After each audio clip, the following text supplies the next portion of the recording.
Okay, this will be part 2 of my forge press build, and I'll show you what I've done so far. This is the top piece that you have in the screen, and because of these channels here, instead of having an outside grip like the old log splitters, I've had to do some thinking and some modifying. So this is what I did. I'll show you from the start. This was a 1/2 inch plate, 6 inches wide. This is about 6.5 inches wide, the track. So to take the slop out, I scabbed on a piece of 1/2 inch by 1/2 inch and took the slack up side to side. The old one, let me show you. The old piece, let me swing it out here. The old wedge was 1/2 inch by 6 inch. It gets in here and it moves around far too much. So what I did was I took out part of that slack here in this plate from this way.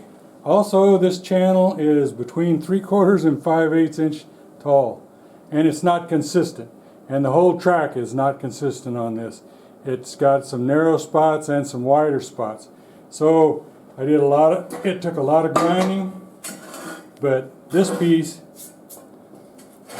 let me get some of this grit off here. This piece slides in. Oops. And the side to side is not as much. It does still have some side to side.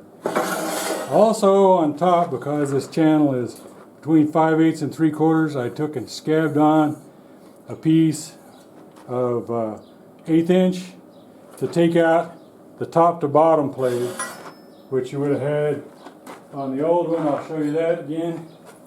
Should have showed you before. But top to bottom plate, rocking back and forth. So that's not acceptable. The more you have in there, the more problems you're going to have. So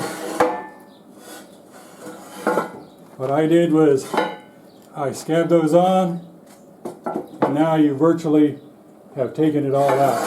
Also, you'll notice this is my top anvil, the top part, and it's ready to go. Everything is tacked together. It's not completely welded together. But you'll notice that this extends about 6 inches past. Shane at Blind Dog Blade said the wider or the longer your plate is here, the more you can take that slack out of it, that slop. And I must have watched his videos about 5 or 6 times, and he was a great inspiration. Also, Tim at Big Dog Forge, I watched his videos over and over again, as well as Ting Ting at County Line Forge and James Ball. I watched their videos over and over again. So basically, like I said before, this is built out of 2x2s, 1/4 inch wall, welded together all the way around. Has a piece of 3/4 inch on the top, 3/4 inch on the bottom. The ears on the old one were 1/4 inch. These are 3/16. These are 3/8 ears to attach to the cylinder. And so far, everything moves pretty good. I showed you at the end of my old video what I had mocked up for the bottom anvil, and here it is welded together. It's 9 2x2s, 12.5 inches long, and this comes out to be 14 inches. And so when this piece goes in, it slides behind the bottom piece and goes together, and that's how it works. The cylinder will basically use the upper third part of the cylinder, and so I'm going to hook up my cylinder here in the next couple of days and do a test run before I weld anything else in place. I'm not a perfect welder. I didn't want to show you my welding. But I probably used 5 pounds of my 10-pound spool of mild wire on my MIG, and I've been running my 180 amp MIG welder at the highest amperage and a fairly good clip, and you can tell on some of these. Some of these pieces also, this had to be shimmed up so that we had clearance in this area right here. And so, I don't know if you can see it. Let me see if I can zoom in.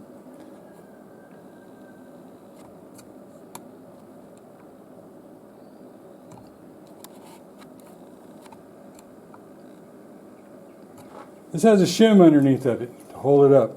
It's a piece of 5/8 stock, and you can see it's just tacked in place and tacked in on the bottom. And before I get done with it, I'll probably go in there with 7018 and weld all this solid together. You can see a little bit of it from the back. I think you can see that they're just round stock. I seemed to have a heck of a time finding 5/8 in my area. Of course, I live in a not so big town in northern Oklahoma, and it's about 45 minutes to the nearest kind of a steel yard. But let me show you what else I run into on this build so far. I'm going to leave this sticking in here. Also, I'm going to pick you up and move you, so sorry for this.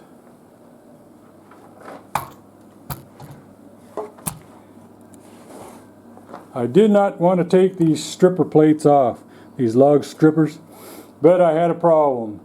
Either I was going to weld everything on the log splitter itself and it would be permanent, or I had to cut the front pieces out. So I cut the front pieces out so that when this piece goes in, it goes through. And the only reason I did that was to remove these. These are still welded on. They're made out of 1/4-inch plates. And actually the resting position on a cylinder should be about right here, give or take 1/2 inch. I expect it to be about right here. And you can tell I have the cylinder off to do all these things.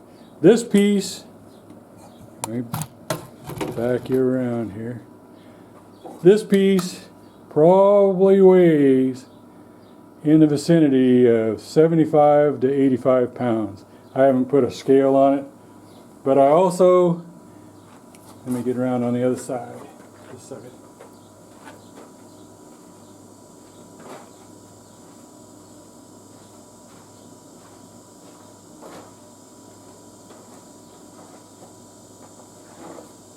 Also on this piece, I had to add shims to the bottom to raise it up so that these two were in alignment, because this one had this, put it up here, the top anvil had to be in clearance with this, and it's about an 1/8 inch clearance, and so I added an 1/8 inch to the bottom of this. This will eventually get welded on here. Now we move this out of the way. Now I'm going to move you a little bit again.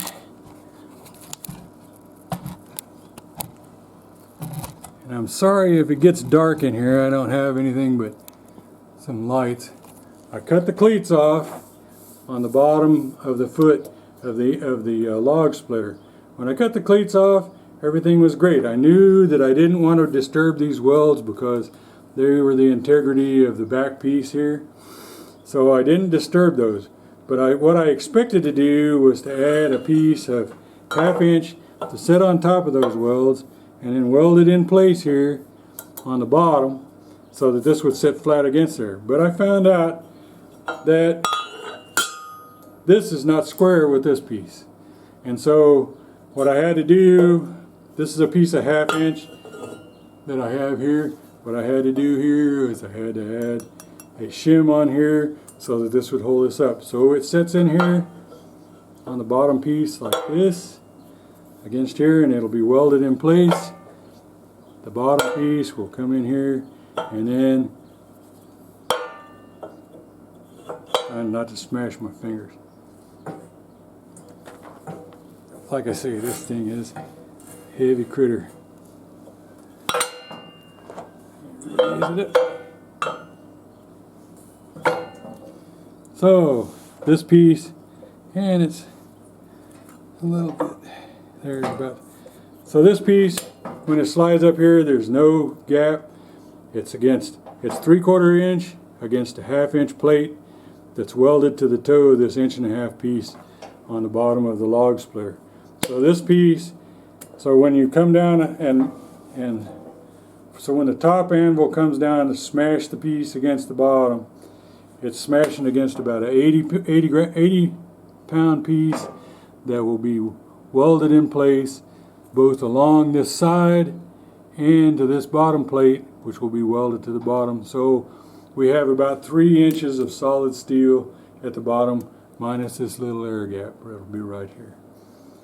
And that's so I didn't bother the integrity of the welds on the log splitter already. I didn't want to, but it is about 2 degrees out of plumb, or out of square with the other piece.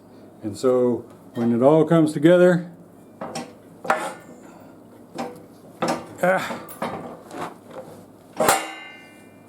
when it all comes together, we should have almost no gaps. It should be no gaps. This should be, well, this will be attached to the cylinder, which will be on there. And I know, oops, I'm sorry I didn't show you that. So that you'll get no gap here, no gap here, and the cylinder should be as extended as it's going to get. These pieces, oops, move you a little bit. These pieces are the exact length of the cylinder. So the cylinder will actually rest at the bottom. And I've been grinding for about the last 45 minutes to get those to where I want those. So now everything's tacked together. I'm ready to put the cylinder on, do a couple of test runs, and then after I'm happy, I'll weld everything up solid, and then I'll start on the stand. And I know most people put it on the stand and then put everything else together, and I'm doing this exactly backwards. But this is so heavy that you'll see that it's almost just balances here. So it'll be really bottom heavy when I finally get it on the stand.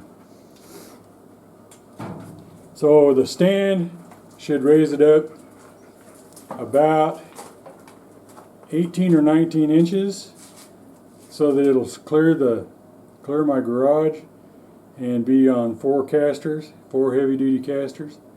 And the bottom of this should set down on the stand also, and then I'll decide what I'm going to do with the wheels. I'll take the wheels off, but I'll decide what I'm going to do with the wheels.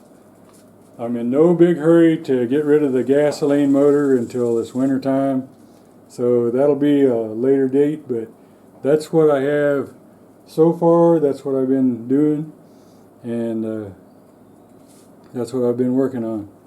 And it's been kind of different for me. I'm not a fabricator, and I know how to weld, but just enough to weld for myself. So I don't want to influence anybody else with my poor technique. But there's lots of better guys on YouTube to watch to learn how to weld from than me. But so far, that's what I have for my. That's where I am on my build, and I'm pleased with the way it's going. It's been taking quite a lot of time. Luckily, we've had a few cool mornings here in Oklahoma, and so I can spend till about noon out here, and then the sun starts coming in front of my garage, and it gets too hot back here, and I can't see through the sweat.